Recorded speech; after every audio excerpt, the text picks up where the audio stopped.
ಕೋಲಾರ ಭಾರತದ ಇತಿಹಾಸವನ್ನು ಅಂದಿನ ರಾಜರು, ಪುರೋಹಿತರು, ಪಾಳೇಗಾರರು, ಸುಲ್ತಾನರು ಆಳಿದ ವೈಭವದ ಚಿತ್ರಣವನ್ನು ಮಾತ್ರ ಚರಿತ್ರೆಯಲ್ಲಿ ಬರೆದು ವಾಸ್ತವಿಕ ಭಾರತದ ಬಡತನದ ಚಿತ್ರಣವನ್ನು ತೋರಿಸದೇ ಇದ್ದ ಕಾರಣ ಭಾರತ ಇಂದಿಗೂ ಅಭಿವೃದ್ಧಿಯಾಗಿಲ್ಲ ಎಂದು ಎಸ್ ಸಿದ್ದರಾಜು ಡಿಸಿಪಿ ನಿವೃತ್ತ ಹಾಗೂ ಅಧ್ಯಕ್ಷರು, ಭಾರತೀಯ ಬೌದ್ಧ ಮಹಾಸಭಾ ಕರ್ನಾಟಕ ಬೆಂಗಳೂರು ಅವರು ತಿಳಿಸಿದರು.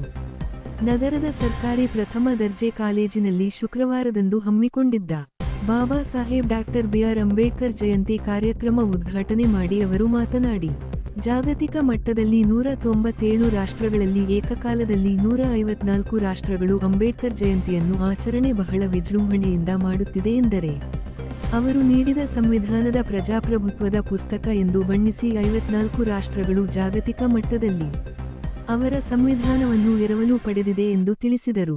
ಸಭೆ ಅಧ್ಯಕ್ಷತೆಯನ್ನು ಡಾಕ್ಟರ್ ಮುನಿಶಾಮಪ್ಪ ಎ. ಪ್ರಾಂಶುಪಾಲರು, ಸರ್ಕಾರಿ ಪ್ರಥಮ ದರ್ಜೆ ಕಾಲೇಜು ಇವರ ವಹಿಸಿದ್ದರು. ಕಾರ್ಯಕ್ರಮದಲ್ಲಿ ಡಾಕ್ಟರ್ ಶೈಲಜಾ ಕೆಎಸ್ ಸಂಚಾಲಕರು, ಐಕ್ಯೂಎಸ್ ಡಾಕ್ಟರ್ ಚೆಲುವರಾಜ್ ಸಂಚಾಲಕರು, ಸಾಂಸ್ಕೃತಿಕ ಸಮಿತಿ ನಿರೂಪಣೆ ಕನ್ನಡ ವಿಭಾಗದ ಜ್ಯೋತಿ, ಸ್ವಾಗತ ಡಾ. ತಿಲಕ್, ಕ್ರಾಂತಿ ಗೀತೆಗಳು ಈ ನೆಲ ಜಲ ವೆಂಕಟಾಚಲಪತಿ ಮತ್ತು ತಂಡದವರಿಂದ ನೆರವೇರಿತು. ಇದೇ ಸಂದರ್ಭದಲ್ಲಿ ಕಾಲೇಜಿನ ಎಲ್ಲ ಬೋಧಕ ಬೋಧಕೇತರ ಅತಿಥಿ ಉಪನ್ಯಾಸಕರು ಮತ್ತು ವಿದ್ಯಾರ್ಥಿನಿಯರು ಭಾಗವಹಿಸಿದ್ದರು.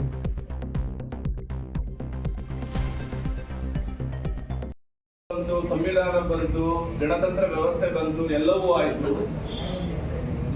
ಕಡೆಯದಾಗಿ ಅವರು ಪ್ರಥಮ ಕಾನೂನು ಮಂತ್ರಿ, ಎಲ್ಲಿ ಪ್ರಥಮ ಕಾನೂನು ಮಂತ್ರಿ? ಗವರ್ನಮೆಂಟ್ ಆಫ್ ಇಂಡಿಯಾದಲ್ಲಿ ನೆಹರು ಕ್ಯಾಬಿನೆಟ್ ಅಲ್ಲಿ ಅವರು ಕಾನೂನು ಮಂತ್ರಿ, ಪ್ರಥಮ ಕಾನೂನು ಮಂತ್ರಿ. ಅವರ ಉದ್ದೇಶಗಳು ಹೀಗೆ ಬಹಳಷ್ಟು ಮುಂದುವರಿತವು. ನಾನು ಕೇವಲ ಒಂದು ದಿನದಲ್ಲಿ ಬಂದು ಹರಿಕತೆ ದಾಸೇನೆಗೆ ಎಲ್ಲ ಚಿಟಕಿ ಹೊಡೆದು ಎಲ್ಲ ಮಾಡೋಕ್ಕೆ ನಾನು ತಯಾರಿಲ್ಲ. ಕೆಲವು ಹಿಂಟ್ಸ್ ಅಷ್ಟೇ ನಿಮಗೆ ಕೊಟ್ಟಿದ್ದೀನಿ. You will think over that. ನಿಮ್ಮಂತ ಸಾವಿರಾರು ಶಾಲಾ ಕಾಲೇಜು ವಿದ್ಯಾರ್ಥಿಗಳಿಗೆ ನಾನು ಈ ತರ ಮೋಟಿವೇಶನಲ್ ಸ್ಪೀಚ್ ಮಾಡ್ತಾನೆ ಬರ್ತಾ ಇದ್ದೀನಿ.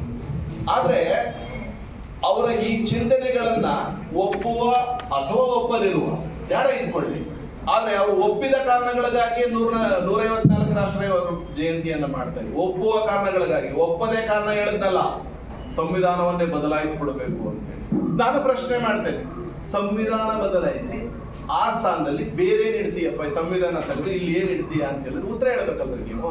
ನನ್ನ ಹತ್ರ ಈ ರೆಡಿ ಇದೆ, ಅದು ಸರಿ ಇಲ್ಲ, ಇದು ಸರಿ ಇದೆ ಅಂತ ಹೇಳಿದ್ರೆ ಡಿಬೇಟ್ ಆಗ್ಬೇಕಲ್ರಿ ಸರ್ಕಾರಗಳಲ್ಲಿ. ಅದಿಲ್ಲ. ಅವ್ರಿಗೆ ಪ್ರಚೋದನೆ ಮಾಡಬೇಕು, ಹೆಸರು ಮಾಡಬೇಕು, ದೇವರು ದಿಂಡ್ರಗಳನ್ನ ಹೇಳ್ಬೇಕು. ಟ್ರೆಡಿಷನ್ಸ್ ಅಂಡ್ ಕಸ್ಟಮ್ಸೇ ನಮ್ಗೆ ಬಹಳ ಸೂಕ್ತ ಇತ್ತು. ನಾವು ಇದ್ವಿ, ಬೆಣ್ಣೆ ತುಪ್ಪ ತಿನ್ಕೊಂಡು ನಾವಿದ್ವಿ, ಸಗಣಿ ಬಾಚ್ಕೊಂಡು ಅವನಿದ್ದ ಅಂತ ವ್ಯವಸ್ಥೆ ಬೇಕು ಅಂತಕ್ಕಂಥ ಕೆಟ್ಟ ಮನಸ್ಥಿತಿಗಳನ್ನ ಕಿತ್ತೊಗೆಯದ ಹೊರತು ನಿಮಗೆ ಭವಿಷ್ಯ ಉದ್ಧಾರ ಆಗಲ್ಲ. ಅರ್ಥ ಮಾಡ್ಕೊಳ್ಳಿ. ಮಹಿಳೆಯರ ಹಕ್ಕು, ಮೇಡಮ್ ಯಾರು ಮಾತಾಡ್ಲಿಲ್ಲ, ನಾನೇ.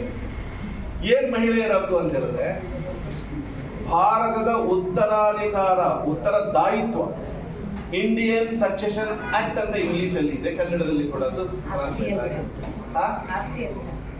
ನೋಡಿ, ಈಗ ಹೇಳ್ತಾ ಇದ್ರಲ್ಲ, ಈಗ ಸ್ವಲ್ಪ enlighten madam, miss enlightening. Okay, very good, thank you. Join some words.